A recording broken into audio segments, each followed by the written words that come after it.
Assalamualaikum warahmatullahi wabarakatuh. Kaifa halukum?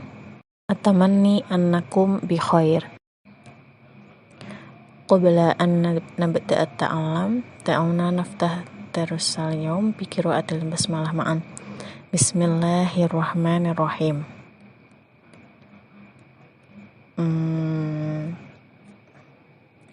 Litashil fahmul maqasid min hadhil maddah natakallamu bil lughah Indonesia.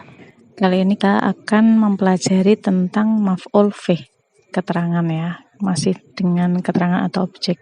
Jadi maf'ul fih itu isim yang dibaca nasab yang menunjukkan waktu atau tempat dengan menyimpan huruf jar fi.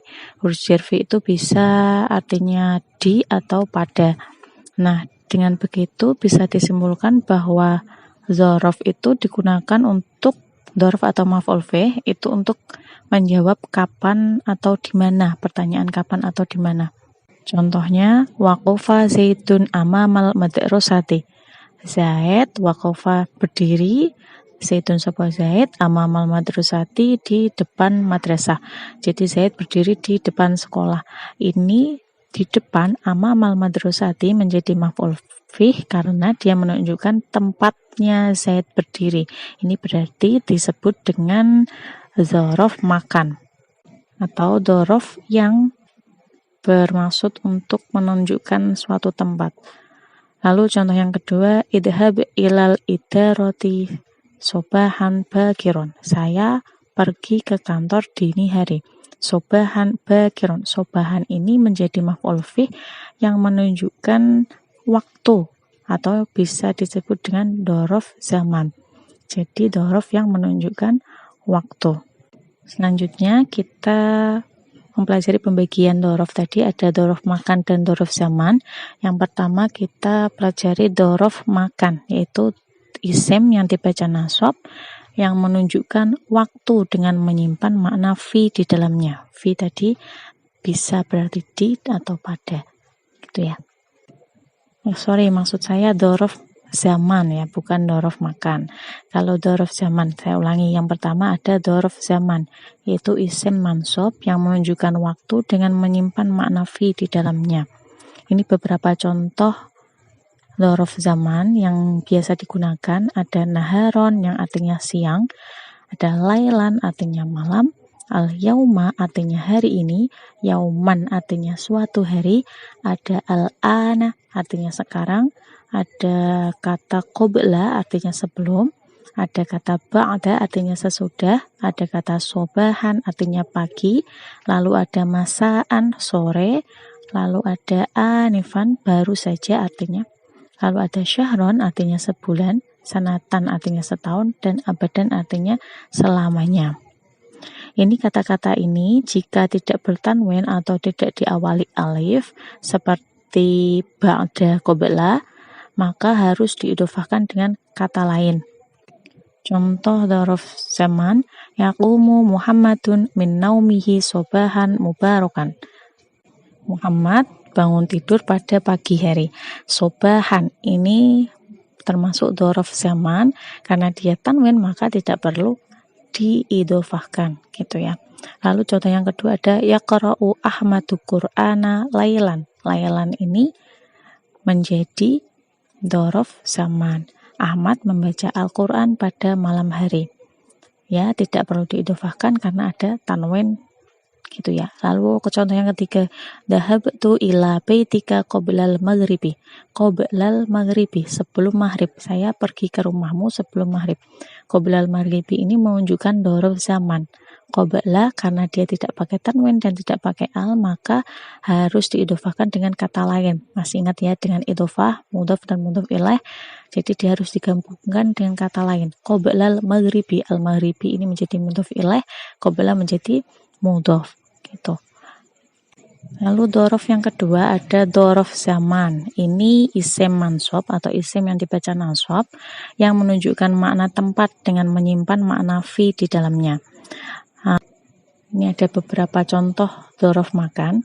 Yang pertama ada amama artinya di depan, waro'ah artinya di belakang, kholfa artinya di belakang, janiba artinya di samping, ada tahta artinya di bawah, Ada fauqo artinya di atas, ada wasto artinya di tengah, ada kata baina artinya di antara, lalu ada angda artinya di sisi, ada haula artinya di sekitar, lalu ada nahwa artinya arah, ada yamina artinya di kanan, dan simala di kiri.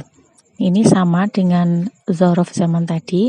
Kata yang tidak bertanwin, contohnya fauqa, tahta, janibah, kholfa, baina, itu harus diidhofahkan dengan kata lain, tidak bisa berdiri sendiri.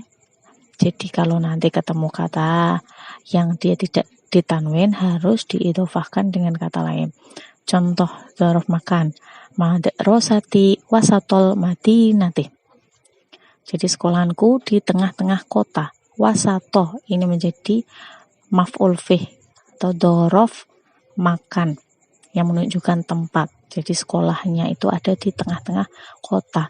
Wasato ini tidak pakai tanwin, maka dia harus diidhofahkan. Contoh yang kedua ada al-kursiyu khalfal maktabi.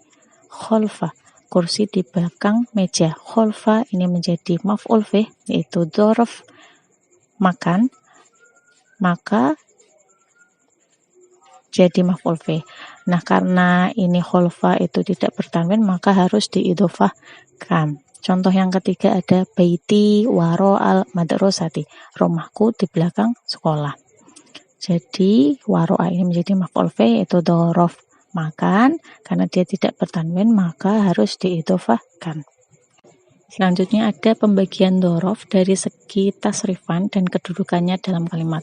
Yang pertama ada mutasyarif. Mutasyarif ini lafadz yang terkandung itu bisa atau bermanfaat sebagai dzaraf ataupun tidak. Jadi maksudnya gini, ketika nanti teman-teman ketemu kata-kata yang tadi kita contohkan tadi, ada yauma, ada amama, ada puaroa gitu kan, ketemu kata-kata itu disebut mutasyarif, bisa berfungsi sebagai dzaraf atau tidak. Jadi nanti bisa jadi dia jadi dzaraf atau tidak meskipun memakai kata-kata dzaraf gitu ya. Contohnya, ini contoh untuk membedakannya, maksudnya dia berfungsi sebagai dzaraf atau tidak. Yang pertama ada sumtu yaumal khamisi. Ya, saya puasa di hari Kamis. Lalu yang kedua ada yaumul jum'ati, yaumun mubarakon. Hari Jumat itu hari yang mubarak gitu. Nah, dari kedua contoh ini terlihat jelas mana yang dzaraf mana tidak. Dzaraf tadi kan dia menunjukkan tempat atau waktu gitu kan. Nah, ini kalau yang pertama sumtu yaumal khamisi, saya puasa di hari Kamis. Yaumal khamisi ini menunjukkan dzaraf zaman, maka ini berfungsi sebagai dzaraf.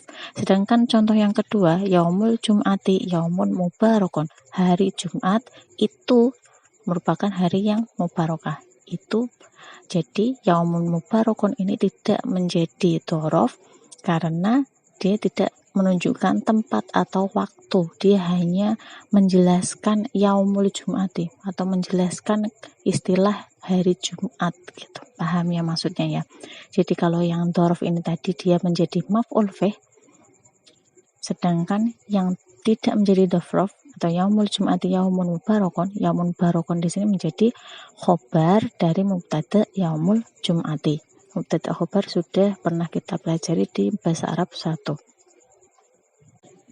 Lanjut ke dzaraf yang kedua yaitu ghairu mutasyarif. Ini kata yang tetap digunakan untuk dzaraf atau majrur dengan min seperti yamda, ba'da, qabla gitu. Ini contoh penggunaannya ada yad'u Ahmadu qablal akli. Ahmad berdoa sebelum makan.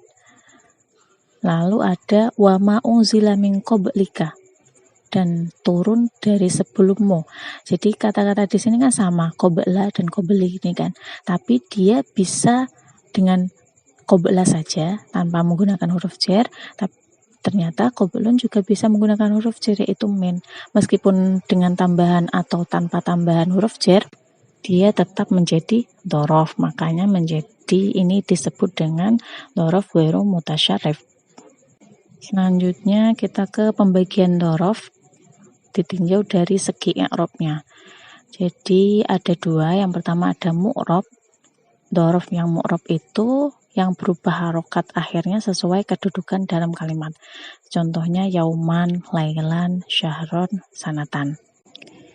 Jadi nanti ketika apabila kata-kata tadi yauman, lailan, syahron ini kan berubah sesuai dalam kedudukan kalimatnya.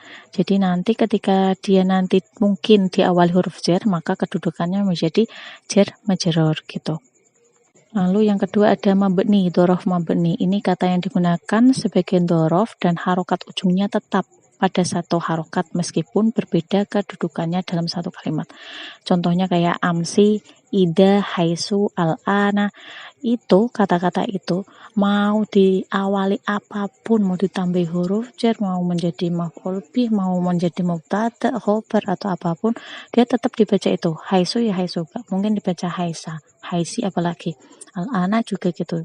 Sampai kapanpun dibaca al-ana, itu makanya disebut dhorof mabni atau dhorof yang dibaca tetap ajek gitu. Jadi perlu diingat-ingat, jadi apabila kata-kata yang digunakan sebagai dhorof tadi di awal huruf jar, maka kedudukannya menjadi huruf jar. Tapi kalau tidak menyimpan makna fi di dalamnya yang berarti di atau pada, maka itu bukan maf'ul fih atau dhorof. Dan nanti i'rabnya disesuaikan dengan kedudukan dalam kalimat tersebut. Jadi bisa disimpulkan bahwa tidak semua dhorof itu nanti akan menjadi maf'ul fih, tapi semua maf'ul fih itu adalah dhorof gitu ya. Selanjutnya syarat suatu kalimat itu menjadi maf'ul fih. Jadi yang pertama harus mengandung siratan makna fi, tadi sudah dibahas ya, yang secara lafaz atau tidak tampak. Jadi meskipun nanti terlihat jelas ada huruf fi-nya atau tidak, tapi dia mengandung makna fi, maka bisa menjadi maf'ul fih. Yang kedua, harus menunjukkan makna waktu atau tempat yang terkait suatu kejadian. Jadi harus menunjukkan waktu dan tempatnya. Yang ketiga, harus dibaca nasab sebab amelnya. Ini teman-teman bisa membedakan di contoh ini. Ja'a Khalidun yaumas sabti. Khalid datang pada hari Sabtu. Sama yang contoh yang kedua, ja'a yaumus sabti. Datang opo hari Sabtu. Hari Sabtu telah datang. Jadi contoh yang pertama ini menunjukkan bahwa yaumas sabti itu menunjukkan kalau Khalid datang pada hari Sabtu. Gitu. Jadi ini menunjukkan waktu kapan Khalid datang. Sedangkan contoh yang kedua, ja'a yaumus sabti itu hanya menunjukkan suatu keterangan, yang datang itu adalah hari Sabtu. Dia tidak menunjukkan waktu dan tempatnya gitu. Lalu nanti akan muncul pertanyaan, apakah isim-isim dhorof yang tidak memenuhi syarat 3 tadi itu tetap berperan sebagai maf'ul fih gitu kan ya.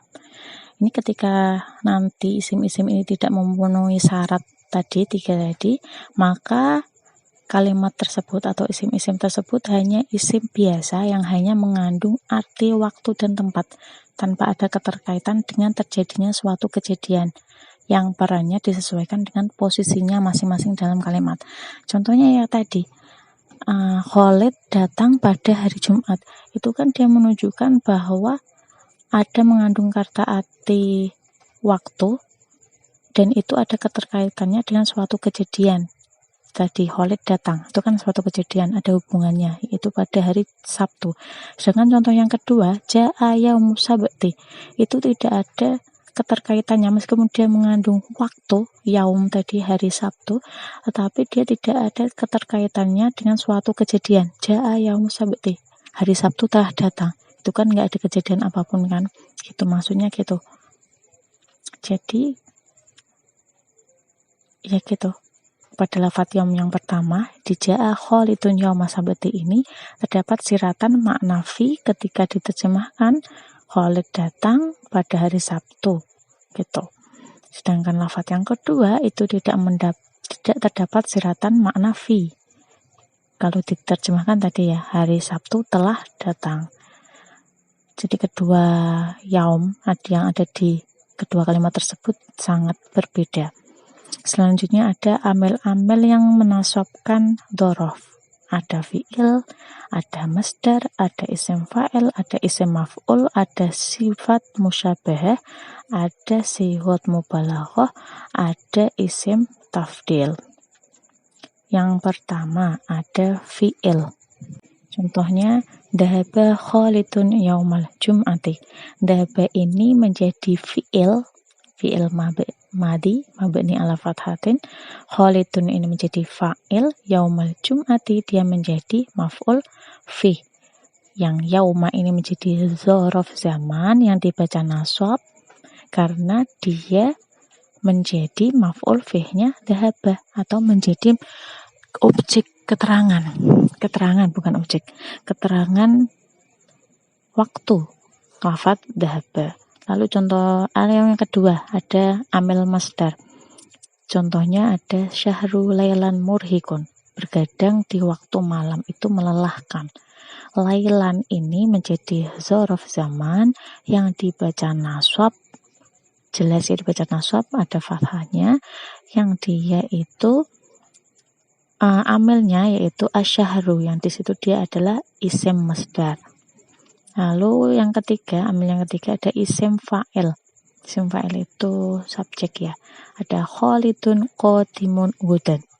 Khalid akan datang besok. Qadimun gudan. Gudan ini menjadi maf'ul fi atau dzaraf zaman dari amilnya Khalidun isim fa'il ya. Fa'ilun, mengikuti kata fa'ilun.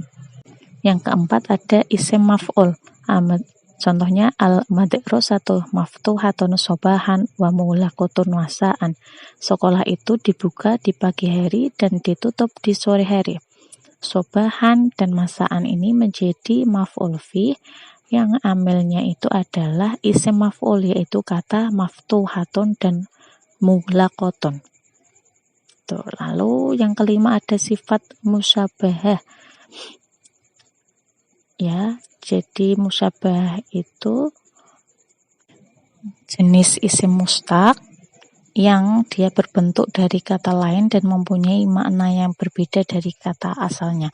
Jadi kayak kata-kata yang mirip-mirip gitu. Jadi sifat yang serupa dengan isim fa'il yang berbentuk masdar sulasi lazim. Ini contohnya Khalidun halimun indal ghudubi. Khalid bersikap toleran ketika marah. Ini indal ghudubi menjadi maf'ul fi yang menunjukkan dia waktu ya. Waktu karena kemasukan amil sifat musyabah yaitu halimun. Ini seperti isim fa'il, tapi ini sifat musyabahah. Halimun itu kan toleran, sifat kan, bersikap toleran. Gitu. Lalu yang keenam ada sigoh mubalaghah. Ini pernah kita singgung ya. Ada beberapa wazan yang bisa disebut dengan sigoh mubalaghah. Ini contohnya ada Khalidun fatinun 'inda sibaqi maharatil qiraati. Khalid sangat cerdas ketika lomba mahir membaca. Ini inda sibaqi. Inda ini menjadi maf'ul fi yang dzaraf zaman. Nah, ini amilnya yaitu fatinun. Sigoh mubalaghah yang mengikuti wazan fa'ilun. Itu. Yang terakhir ada isim tafdil. Isim tafdil itu isim yang menunjukkan sesuatu yang lebih. Contohnya al-maridu al-yauma ahsanu minhu amsi. Hari ini orang sakit itu lebih baik dari hari kemarin. Jadi ini amsu itu menjadi maf'ul fi dari amil isim tafdil yaitu ahsanu, lebih baik. Itu beberapa materi tentang maf'ul fi. Semoga dapat dipahami dengan baik, pelan-pelan saja memahaminya. Saya tutup, jangan lupa tetap mengerjakan tugas hariannya. Wassalamualaikum warahmatullahi wabarakatuh. Semangat!